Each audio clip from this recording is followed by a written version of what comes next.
엄마를 요양원에 모시고 돌아왔습니다. 집에 올라갈 용기가 나지 않아서 주차장 차 안에서 한참을 울다가 결국 이렇게 제게 메일을 보내셨어요. 선생님, 저는 엄마를 버린 걸까요? 요양원에 모신 게 잘한 선택인지 지금도 모르겠습니다. 여러분, 이 이야기 정말 남의 집 이야기 같으신가요? 사실 우리가 준비하지 않으면 어느 날 갑자기 이 이야기가 우리 집 이야기가 됩니다. 안녕하세요. 여기는 인생이막 나침반 요양원 가기 싫은 사람들을 위한 노후 생존 채널입니다. 오늘 영상에서는 요양원 가지 않는 법 1편으로 요양원에 가기 전에 우리가 선택할 수 있는 돌봄 지도, 요양 원행을 앞당기는 3가지 습관, 이번 주 안에 꼭 해보셨으면 하는 3가지 구체적인 행동까지 한 번에 정리해 드리겠습니다. 저는 감정만 이야기하지 않습니다. 실제로 2026년 3월부터 시행될 돌봄통합지원법, 그리고 지금 운영 중인 장기요양보험 재가요양 제도까지 함께 짚어볼게요. 영상 끝까지 함께 해주세요. 이 영상이 누군가의 부모님을 지켜줄지도 모릅니다. 사실 대부분의 가족은 계획된 요양원 입소를 하지 않습니다. 언제 요양원 이야기가 나오냐면요.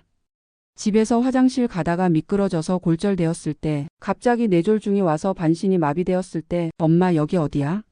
같은 말이 하루에도 몇 번씩 반복되기 시작할 때, 그제서야 이제 집에서는 못 모시겠다 라는 말이 나옵니다. 그리고 일주일 길어야 한 달 안에 급하게 요양원을 찾게 되죠. 그때는 집 근처에 빈자리 나는 곳부터, 비용이 그나마 감당되는 곳부터 찾게 됩니다. 그게 현실입니다. 여기서 중요한 질문 하나만 드릴게요. 정말 요양원 밖에 답이 없었을까? 사실은 그렇지 않습니다. 이미 우리나라에는 집으로 찾아오는 재가요양 서비스, 지자체에서 하는 통합돌봄 시범사업, 그리고 2026년 3월부터 시행될 돌봄통합지원법처럼 집에서 끝까지 버틸 수 있게 도와주는 제도들이 조금씩 깔리고 있습니다. 문제는 우리가 모른 채로 시간을 흘려보낸다는 거죠. 우리가 알고 있어야 할 선택지는 크게 3가지 길입니다. 첫 번째, 요양원 요양시설 시설급여. 말 그대로 24시간 돌봄이 필요할 때 선택하는 옵션입니다. 장기요양 등급을 받으면 전체 비용의 약 80% 정도는 장기요양보험에서 지원하고 본인은 약 20%를 부담합니다. 2025년 기준으로 보면 1등급 요양원은 하루에 대략 8만 9만 원 정도의 수가가 책정되어 있고, 여기에 식사비, 기저귀 같은 비급여 비용이 더해지기 때문에 실제 본인 부담은 월 60만 100만 원 이상이 되는 경우도 많습니다. 물론 지역 등급 시설에 따라 차이가 굉장히 크고 해마다 수가도 바뀝니다. 그래서 우리 집은 어느 정도 비용이 나올지는 꼭 국민건강보험공단이나 장기요양기관에 직접 다시 확인하셔야 합니다. 오늘 영상에서는 그냥 대략 이런 그림이다 정도만 잡아두시면 좋겠습니다. 두 번째는 방문요양, 재가요양, 집에서 받는 서비스입니다. 장기요양 등급을 받으면 집으로 요양보호사가 찾아오는 방문요양, 방문간호, 주야간보 같은 여러 가지 재가 서비스를 선택할 수 있습니다. 장점은 어르신이 살던 집 익숙한 공간에서 지낼 수 있다는 것. 단점은 요양원처럼 24시간이 아니라 하루 몇 시간, 주 몇 회 같은 시간제 서비스라는 점입니다. 그래서 가족 돌봄과 재가 서비스를 잘 섞어 쓰는 것이 요양원을 최대한 늦출 수 있는 핵심입니다. 세 번째 길은 통합돌봄 통합지원법입니다. 정부는 2019년부터 지역사회 통합돌봄, 이른바 커뮤니티 케어 시범사업을 해왔고, 2024년에는 의료요양 등 지역 돌봄의 통합지원에 관한 법률, 이른바 돌봄통합지원법이 제정되었습니다. 이 법은 2026년 3월 27일 전국에서 시행될 예정이고, 목표는 아주 간단합니다. 병원 시설이 아니라 살던 곳에서 끝까지 살 수 있게 하자. 쉽게 말해서 의료, 요양, 돌봄 서비스가 동네 단위에서 한 번에 연계되도록 만들겠다는 겁니다.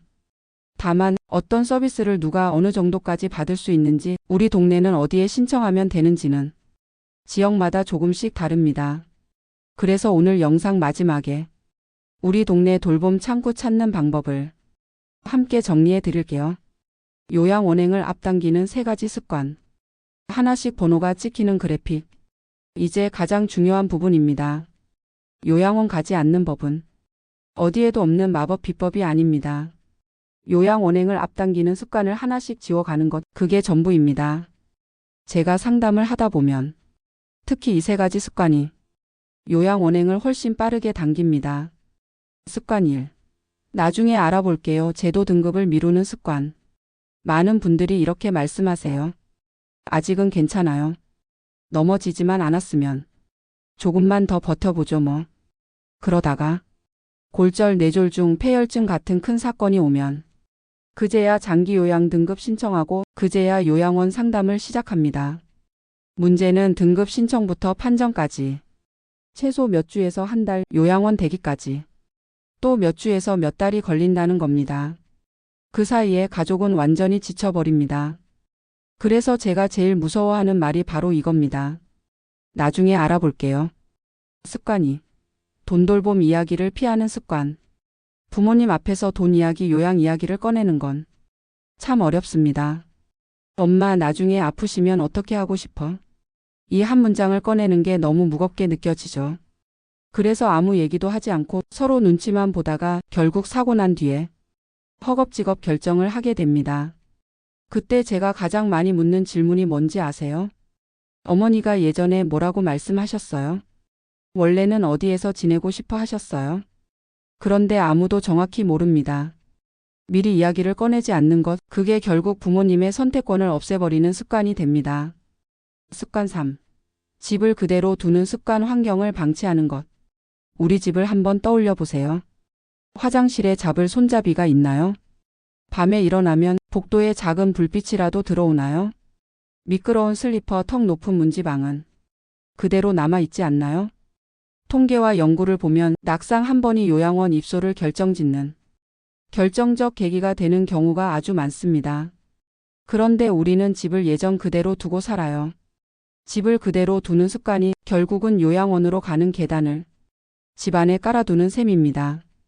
자, 이제부터는 조금 더 희망적인 이야기를 해볼까요? 오늘 영상의 제목처럼 요양원 안 가고 내 집에서 끝까지 살고 싶다면 이번 주 안에 이 세 가지만 꼭 시작해 보셨으면 좋겠습니다. 행동 1. 우리 집 돌봄 지도 그려보기. 먼저 A사 용지 한 장만 꺼내서 이렇게 적어보세요. 부모님 연세 기저질환 최근 1년간 입원 낙상 여부. 그리고 현재 사는 지역 구동 단위. 가족이 도와줄 수 있는 시간 인원. 그 다음 인터넷에서 구장기 요양 신청, 시 통합 돌봄, 시 노인 의료 돌봄 통합 지원. 이런 키워드로 한 번만 검색해 보세요. 우리 동네에 어떤 재가 요양기관이 있는지, 통합 돌봄 전담 창구는 어느 구청센터에 있는지 간단히 적어두면 됩니다. 이 A사 용지 한 장이 나중에 위기 상황에서 골든타임을 지켜주는 지도가 됩니다.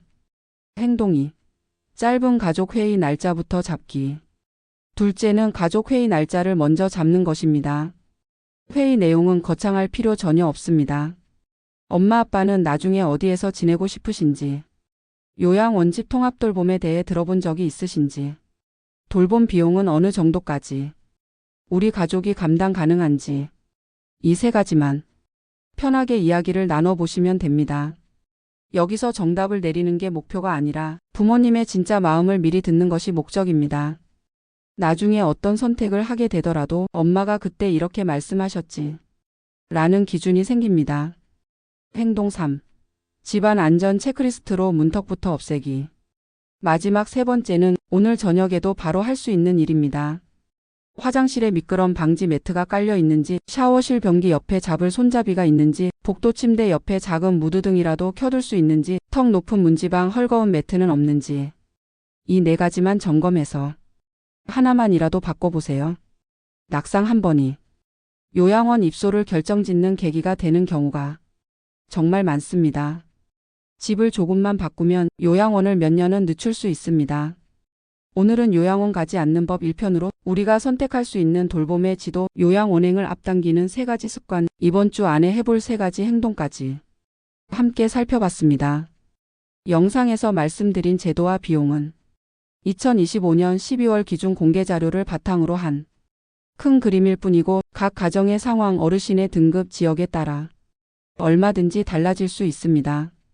그래서 꼭 국민건강보험공단지 자체장 기요양기관에 다시 한번 정확한 내용을 확인하시길 부탁드립니다.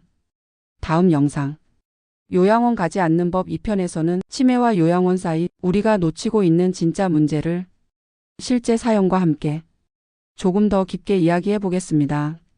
이 이야기가 우리 엄마, 우리 아빠에게 도움이 될 것 같다 하시면 지금 구독과 좋아요 그리고 주변 분들께 공유해 주세요. 여기는 인생희망 나침반 요양원 가기 싫은 사람들을 위한 노후 생존 채널이었습니다. 고맙습니다.